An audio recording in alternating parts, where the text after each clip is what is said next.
Welcome back to Cidery from scratch, guys. In today's nightcap episode, we are going to be tasting a Vandermill cider.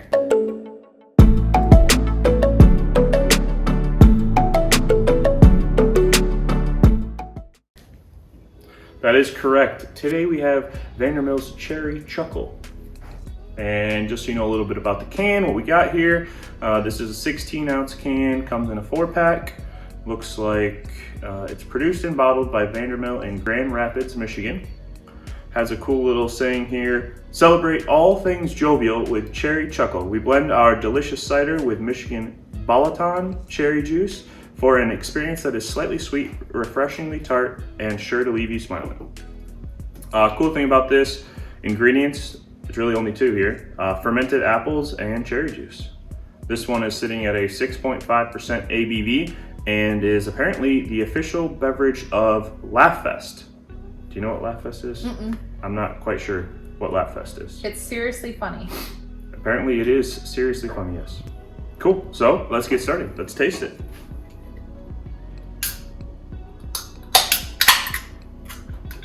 Oh! It's cherry. It is red like a cherry.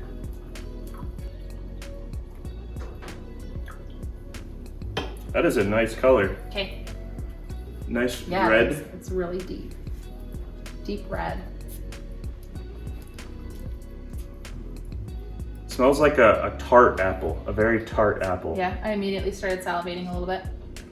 It tastes, or it smells like not sweet. I don't know if it has anything on here to indicate how sweet it is, but it actually doesn't smell like too sweet. It just says slightly sweet. Yeah. That's what it smells like, at least. It smells very tart. Ready? Should we try it?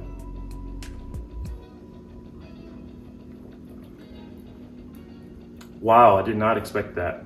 It's definitely more dry than it is sweet. That's funny. It uses the word refreshingly sweet or whatever. It definitely is refreshing. Very tannic. I can feel it right here. Can you? You can't? Mm-mm. I like it a lot. Yeah, there's actually not a ton of carbonation. Do you taste a ton?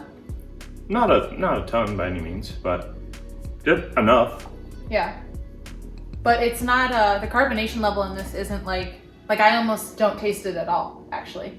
I wouldn't say it's a still cider because those are very easy to pick out, but this is closer to a still cider than like... Not a ton of carbonation. Yeah. Sure. Yeah. One thing it reminds me of when we tried to make a cherry cider. It's not sweet like I expect a cherry cider to be.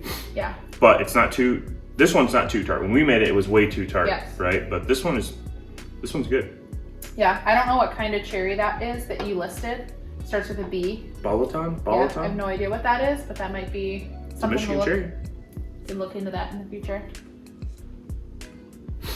Yeah, as far as the cherry flavor, I get apple and cherry. It's not overpowering at all, like one or the other. It smells like apple to me, but yeah. I can taste both the apple and it could be the color too, like really bringing out the cherry in there, but it's not, it tastes more berry or more fruity to me than cherry. I could see that. Maybe not necessarily a specific cherry, but a different type of a fruit. Yeah, like if you gave this to me with a blindfold on, I might just say it's very fruity. I might not be able to pick out the cherry part of it, which isn't good or bad. It's just different, you know? I like it. That's just my specific taste bud, so I don't know. All right, should we get to the questions? Sure. We have 3 questions to answer today. First one, Danielle actually brought up to us, and I thought it was a really good question to bring up to you guys. So her question was, does pruning an apple tree result in more fruit come harvest time in fall? It's a good question. I don't know if it specifically gives you more fruit, but it helps control the growth of the tree, directing its growth to the budding branches, potentially giving you more apples. Yep. Maybe bigger apples, really just making sure that the correct branches are getting the vigor, they call it, yep. And are seeing the growth, because you don't want a non-budding branch to get a bunch of nutrients and a bunch of energy, and then that year you don't have any apples from that branch because it's not budding. Yeah, so basically I think the main point of pruning is telling the apple tree where you want it to grow, and you're kind of deciding where's the most efficient for the tree, where does it get the most sunlight, is it competing with another branch? So I think it maybe improves the quality of the fruit potentially, because you're not spreading the energy and nutrients among, like you said, like branches that don't have any buds on them, they're deadwood. So it might not increase, but it definitely might increase the quality of the fruit. I like it. Second question, we get this a lot. What type of apple varieties are we looking to plant on the property? Yep. So I don't know if we told you guys this, but it's good to just bring up anyways. We're gonna be planting our orchard in a few different phases. So the first phase is gonna probably have 2 apple varieties. So the first one we definitely know is a golden russet variety. And the reason we picked that is because we've had single variety ciders with just that apple, and something you really liked was that single variety. It's a very good hearty apple that like ticks off all the characteristics of a good cider. So it's got tannins, it's got bitter, it's got sweet. So after all the research we've done for apple varieties, we decided we're at least gonna do that one to start. And then we do have to pick out the second variety for our first phase. Which we know is gonna be a dessert apple of some kind. We're just not settled on which one. It really depends on what we can source locally. So if we can source a bunch of McIntosh locally, we'll grow a different type of dessert apple. Yeah, and I think we're picking 2 on purpose to help with blending and that kind of thing. We're specifically picking apples that we can either blend together or that they can be useful in a single variety. Correct. Last question, what makes a good cider? So if you were gonna be making your own cider, what do you really have to make sure you get right to make a good cider? Sure. We learned this pretty early on, but it's a good thing because we started with cheap juice and we made cider, just didn't taste good.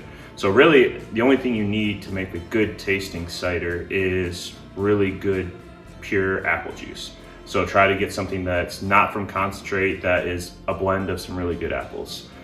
So for instance, you know, you can get Walmart apple juice for $2 a gallon, make a bunch of cider, but it's not gonna really taste all that good. You buy your $10 gallon of Martinelli's juice that's 100% apple juice, not from concentrate, pure apple varieties, and you have something that's really balanced, really good. Yeah. One thing too, I just thought of while you were talking, some people say like filtered water or distilled water can also have a big impact, because when you're making cider, the majority of it is water. So if you've got maybe bad tap water or city water or something, definitely it could add some avoid flavors. city water. Yeah. So we don't specifically do that. Like we don't have filtered water or distilled. We just use tap water, but we have pretty good water up here. So. Oh yeah, it's from the stream that's just up the road or whatever you have. So yeah, the water here is really good, and you can actually taste the difference. Yeah, so I'd say those are the 2 biggest things to make sure you're doing right. Other than that, cider's so easy to make. You just need the juice and yeast. Yeah. And we've messed around with so many yeasts now. I don't think there's a bad yeast, you know. There might be some that are a little more or less efficient based on what you're trying to do, but I don't think that there's one that you really have to make sure you're not using to have any weird flavors. They'll all ferment. Thank you guys so much for tuning in to this week's Nightcap. We did want to preview our 6th Nightcap, which is going to be the next one we do. We think it's going to be pretty fun, so we're actually going to take the first 5 ciders that we already taste tested, and we're going to line them up and taste them all in one video for you guys and let you know and kind of rank them from our most favorite to our least favorite. So stay tuned. Here in a few weeks, we're gonna make sure that we hit all of the 5 ciders that we talked about. That way you guys can put in your head exactly which ones are our favorite. So. Yeah, and potentially which ones you wanna buy. Yep. If you wanna drink some and taste some. As always, remember to let us know if you know of a Michigan cider, because we're gonna try to stay local with tasting these. So in our 7th Nightcap, if you guys have any recommendations for a next cider, please let us know in the comments. If you like this content, please make sure you like and are subscribed to our channel. Once again, it helps everybody out there know that we have good content for you guys. So thank you guys so much for watching this episode, and we will see you next week. And remember, always follow your dreams.